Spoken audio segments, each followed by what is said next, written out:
Tudo bem? Queria fazer esse breve vídeo aqui falando um pouco da infância, um pouco da maternagem, maternidade, uma questão histórica que no Instagram você pode ver alguns posts ali que eu tenho falado muito sobre isso. A infância é importante? É importante.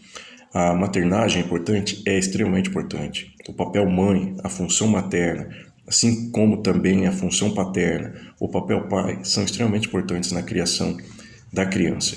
Só que tudo isso é uma questão muito histórica e cultural. O que nós entendemos hoje como infância, criança, maternagem, maternidade, família, é algo muito recente na história da Europa e da qual nós somos herdeiros.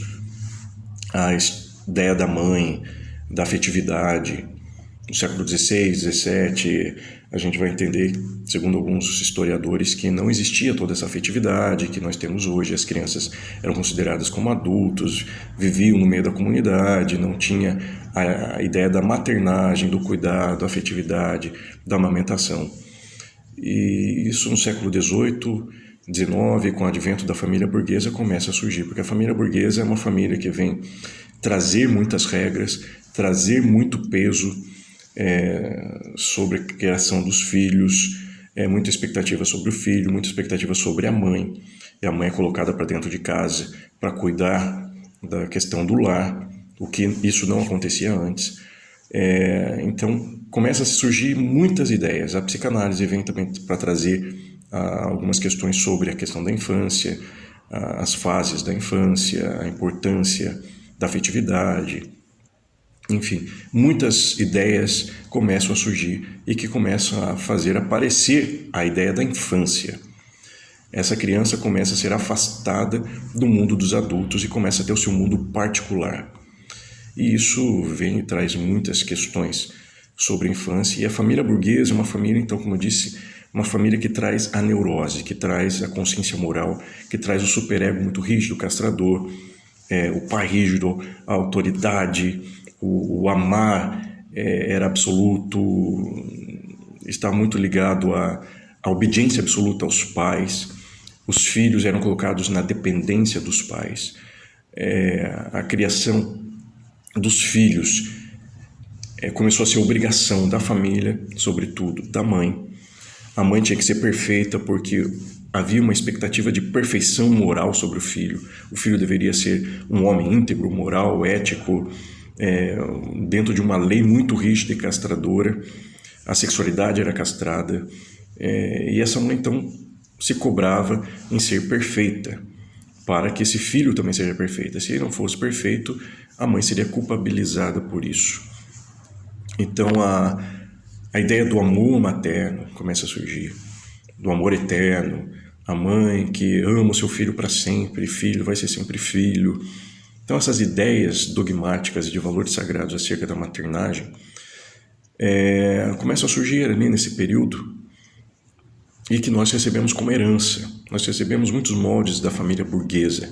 A supermãe que vai criar o superfilho, e esse pai, esse marido que está lá do lado de fora para trazer a renda, para ir trabalhar na fábrica, e tinha suas redes masculinas, e a família burguesa ela tira as redes de apoio feminino, o que um pouquinho antes do século XVIII as mulheres, além de cuidar de casa, elas tinham a rede feminina de apoio, mas no século XVIII, XIX, essa rede começa a sair de cena e a mulher começa a ficar isolada. Então essa mulher que é dominada pelo marido é muito enfatizada nesse século XVIII e XIX. Antes entende-se que não era bem assim. Mas essa ideia da mãe poderosa, do amor instintivo, do amor incondicional, é uma coisa muito recente. Que traz essa ideia e até traz um peso sobre as mulheres. Hoje, há pouco tempo foi o Dia das Mães e a gente vai ver as mensagens sobre as mães, somente aquelas mensagens positivas, né, da maravilhosa ser mãe é uma coisa maravilhosa, um amor eterno, ninguém conhece o amor como o da mãe, enfim. É uma mensagem que nem sempre condiz com a realidade. É uma imagem ideal de uma mãe ideal, mas que nem sempre existe. Existe mãe que maltrata, mãe que abusa, existe mãe narcisista, existe vários tipos de mulheres que vestem vários tipos de papéis de mãe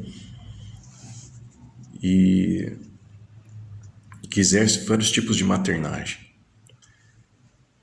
E muito da relação real, muitas mães, ao saberem que vão ser mães, ou melhor, que vão ter filho, porque ter filho não quer dizer ser mãe exatamente, mas que engravidam e têm essa notícia, muitas rejeitam o filho já ali, porque isso vai mudar a vida da pessoa, ela vai ter obrigações, e há uma negatividade, mas essa negatividade na família burguesa, ela é negada.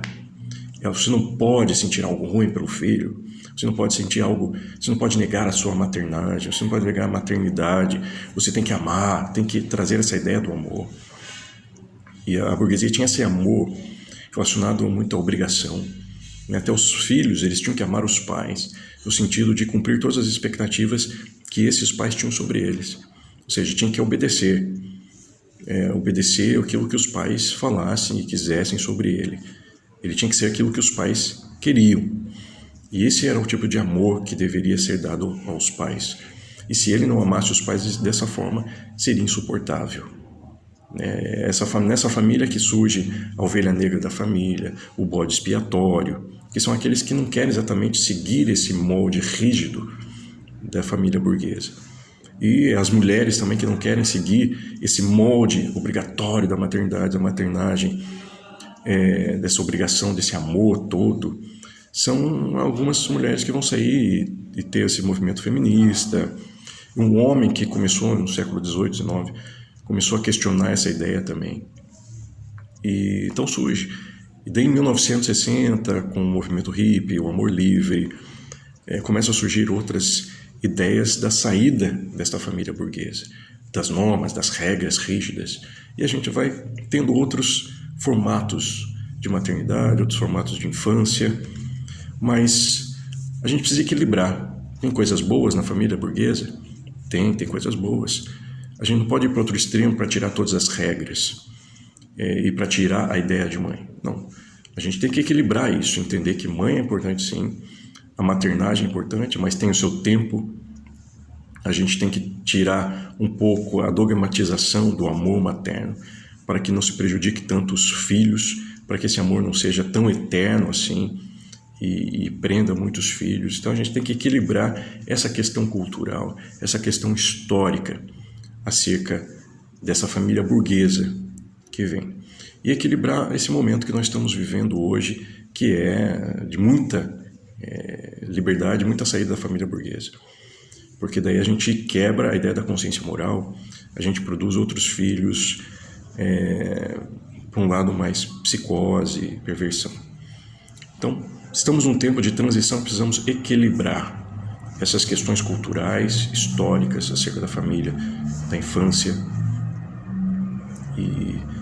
E assim a gente tem que trabalhar. Eu gosto da sabedoria antiga do profeta que diz: converter o coração dos pais aos filhos, dos filhos aos pais, para que a terra não seja ferida com maldição. Acho que essa sabedoria antiga é bom ser revista. Nós precisamos converter o coração dos pais aos filhos, dos filhos aos pais. Ou seja, os pais precisam perceber os filhos como eles de fato são. Não projetar sobre eles seus desejos, suas histórias, seus medos, mas perceber o filho que está ali, assim como o filho tem que perceber o pai. Se voltar para a função paterna, função materna, e entender esse equilíbrio que nós precisamos nesse tempo de transição. Nem tudo na família burguesa é bom, mas nem tudo é mal também.